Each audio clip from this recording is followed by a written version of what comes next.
तो MP board के सभी विद्यार्थियों लीजिए, आपके जो पेपर है उसका पूरा सॉल्यूशन मैं आपको दे देता हूं, मिलान कर लेना आप पूरे कितने क्वेश्चन आपके सही हुए कितने गलत हुए। ठीक है, तो यहाँ पर देख सकते हैं ये जो अभिक्रिया है आपकी, इसमें क्या हो रहा है, एक तो ये धन आयन है और ये ऋण आयन है, यहाँ पे ये धन आयन ये ऋण आयन। तो ये जो अभिक्रिया है हमारी, ये अभिक्रिया आपकी द्विविस्थापन अभिक्रिया है। कौन सी है? द्विविस्थापन। कोई विलयन नीले को लाल करता है, ठीक है, अनीला, नीले से लाल कौन करता है? अम्ल करता है, तो उसका जो होगा वो एक होगा।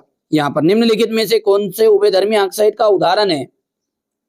उभयधर्मी ऑक्साइड का उदाहरण है Al2O3। मस्तिष्क उत्तरदायी है, मस्तिष्क देखो सबके लिए उत्तरदायी, सोचने के लिए, इसके लिए, शरीर संतुलन के लिए, उपरोक्त सभी है।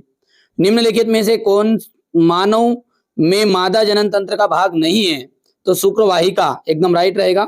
अभी नेत्र लेंस की फोकस दूरी में परिवर्तन किया जाता है तो किसके द्वारा? पश्चाभी पेशियों के द्वारा, ध्यान रखना है। और यहां से आप देख सकते हैं पहले में आपका यहाँ पर डबल वाला, इसमें ए वाला है, और यहां से अपन बात करें Al2 और ऑल द अबव। बेटा मैंने पूरी तैयारी कराई थी आप लोगों की, अब सपोर्ट तो मैंने पूरा किया है। किसी बच्चे का छूट गया है, अच्छा गया, खराब गया, कोई दिक्कत नहीं, शंका की जरूरत नहीं बेटा, मिलान करो केवल आप तो अच्छे से। ये हो जाएगा मसल्स वाला, ठीक है। और एंजॉय करना है बेटा, बिल्कुल निश्चिंत हो गए, बिल्कुल, है ना। मैंने तो पूरा सहयोग किया आपका, अब आपका उद्देश्य आपने नहीं किया है पूरा तो कोई बात नहीं बेटा, मैंने तो पूरी तैयारी कराई थी यार, क्या करूं। दो बिंदुओं के बीच विभवांतर वोल्ट मीटर मापक यंत्र द्वारा ज्ञात किया जाता है।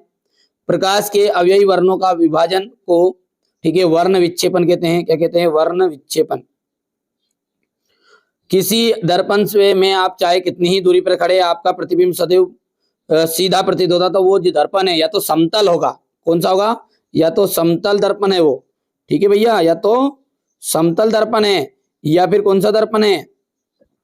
उत्तल दर्पण है, याद रखना है। डीएनए का वहां भाग जो किसी प्रोटीन के संश्लेषण के लिए सूचना होती है, तो उस प्रोटीन का क्या कहलाता है? तो वो कहलाता है आपका जीन। क्या कहलाता है? जीन। में आलेगिक मुकुलन द्वारा होता है, तो हाइड्रा में जो मुकुलन है ना वो मुकुलन द्वारा होता है।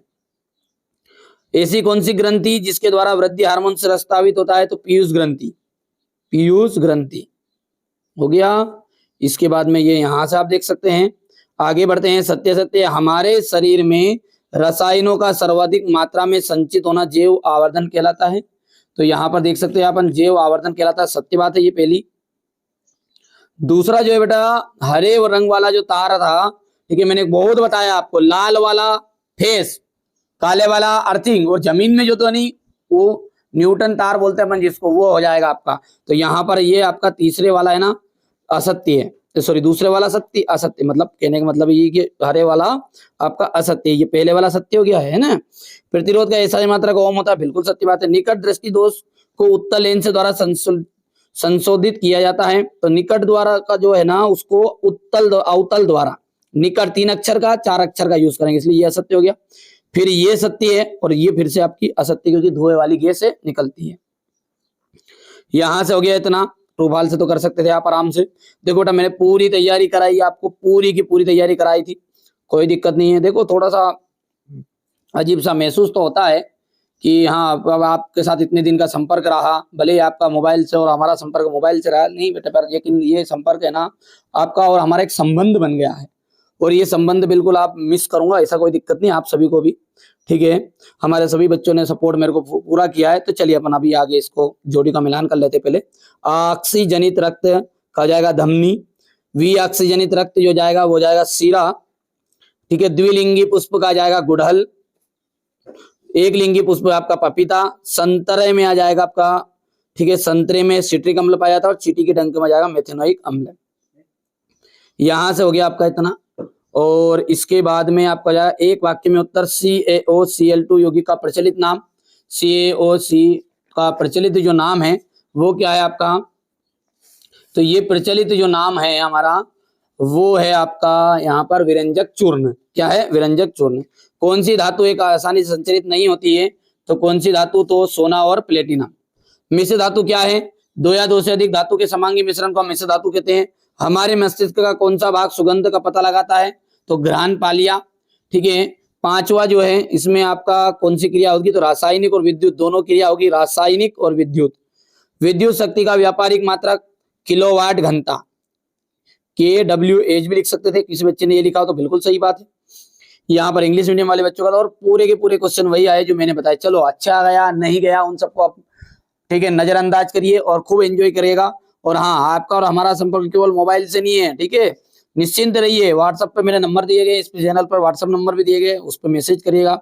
कोई भी समस्या है तो उस पर आप आगे जाके आपका रिजल्ट खुले उस दिन जरूर याद करना है, क्योंकि हमने आपके साथ मेहनत की है। जरूर हमें एडमिट कार्ड जो बच्चा भेजना चाहता है व्हाट्सएप पर एडमिट कार्ड भेज देना जरूर, ठीक है। हमें भी थोड़ा उत्सुकता रहती कि नहीं यार हमारे द्वारा बच्चे जो पढ़ाए गए हैं उनका रिजल्ट कैसा क्या रहा। अंतिम पेपर था। चलिए एक नई, ठीक है, आप एक नई दिशा में आप अब जाएंगे। 11th में जब जाओ तो आराम से सब्जेक्ट का चयन कर लेना। और आप सब बताओ कहोगे तो मैं सब्जेक्ट के लिए भी आपको थोड़ा सा गाइडेंस कर दूंगा, ये कौन कौन सी चीजें रहेगी, ठीक है, कौन से सब्जेक्ट लोगे तो क्या क्या आगे जाके फील्ड है, ठीक है। तो बिल्कुल निश्चिंत रहिएगा आप, मैं हमेशा आपके साथ हूँ और हमेशा साथ में रहूंगा, कोई दिक्कत नहीं। 11th में मिलेंगे कहाँ, कुछ ज्यादा दिन की बात नहीं है, महीना 2 महीना ब्याह शादी करो, एंजॉय लो, एंजॉय करो, खूब करो, फिर अपन फिर मिलेंगे। नेफ्रॉन की संरचना कार्यविधि हो गई। यहाँ पर क्वेश्चन नंबर 22 के बाद में ये 23, इस तरह का आपका पेपर था ये पूरा। ये मैंने बता दिया कि ताकि कोई बच्चा दूसरा बच्चा कोई देखना चाहे तो, ठीक है, 9th का कोई 10th में आया है तो। चलिए तो मिलते हैं अगले वीडियो में, तो सी यू अगेन, फिर बाद में मिलेंगे अपन आराम से।